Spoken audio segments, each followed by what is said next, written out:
This is Optimal Relationships Daily, Learning How to Punish My Son by Kumiko of thebudgetmom.com.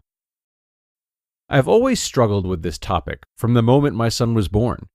When my son was a baby, the thought of letting him cry it out when I put him to bed broke my heart. I learned early on that I was not that mom. I was the mom who rocked her son to sleep, regardless of how long it took. I was the type of mom that sat outside his room when he was a year old, listening for any sound that indicated he needed me.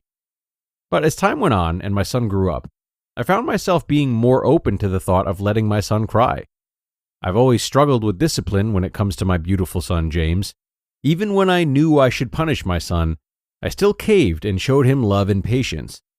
When I should have sent him to his room for backtalking, I always found myself going in his room a minute later to tell him I love him.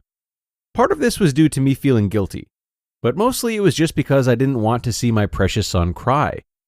I hear all the time from people who don't have kids say, if I had a son and he did this or that, I would spank his butt or send him to his room. For me, this is so much harder said than done. It's one of those things that is necessary, but that doesn't make it any easier. My son is almost 4 years old, and I still don't believe in spanking, and I never will. A lot of people will disagree with me, and in fact, it's something that my husband and I sometimes disagree on. There's no right way to punish your child. There's no right way to be a parent. You can only be the best parent you can be. There are some great things I've learned that seem to work with my son, though. The bad stare. Whenever my son does something that he's not supposed to, such as talking back, not listening, or saying disrespectful things, I tell him to go sit on the bad stare. What is the bad stare? This is the bottom step on the staircase that leads up to our attic loft. My son sits on the stair and faces the wall until I tell him to get up. This might not seem like a very powerful tool to punish your child, but James seems to react really well to it. Taking things away. It's always amazing how dependent kids these days are on electronics. My son is no exception. He can navigate my iPad better than I can. He knows where his games are and how to navigate his favorite apps. The iPad is his favorite thing in the world. When my son needs to be punished, he loses the iPad for an entire day. I will usually give him a warning. I say things like, James, I'm not going to tell you again. One more time, and you lose the iPad. He learns quickly that to keep his privileges, he must behave. The secret of the whisper. The number one thing I have learned that is the most successful with my son is the power of the whisper. When I was trying to figure out and navigate this whole punishing business, I found myself yelling a lot. My son would be in the living room, and I would be in the kitchen. I would yell across the room, James, stop it! Or, James, knock it off! I would never get a reaction from him. I found that if I took the time to actually sit down with my son, talk gently and quietly, he would react to my requests. For this to work, you have to be sitting next to your child, looking right into their eyes. Start a conversation with them. I say things like, James, it really makes mom upset when you do this or that. Or, do you know why what you were doing is wrong? Screaming my requests wasn't working, so I switched to quiet conversations with my son.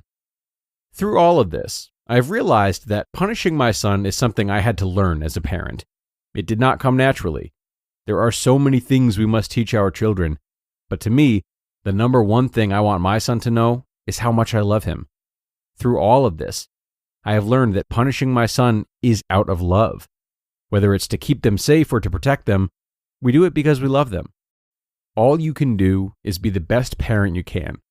That's all they need. You just listened to the post titled, Learning How to Punish My Son by Kumiko of thebudgetmom.com. And thanks a lot to Kumiko for this one, another post that really helps us release the idea of being married to one version of parenting or another. Parenting is of course difficult in that things always seem to be hectic at one point or another, making us question ourselves and our abilities regardless of how well prepared we thought we were.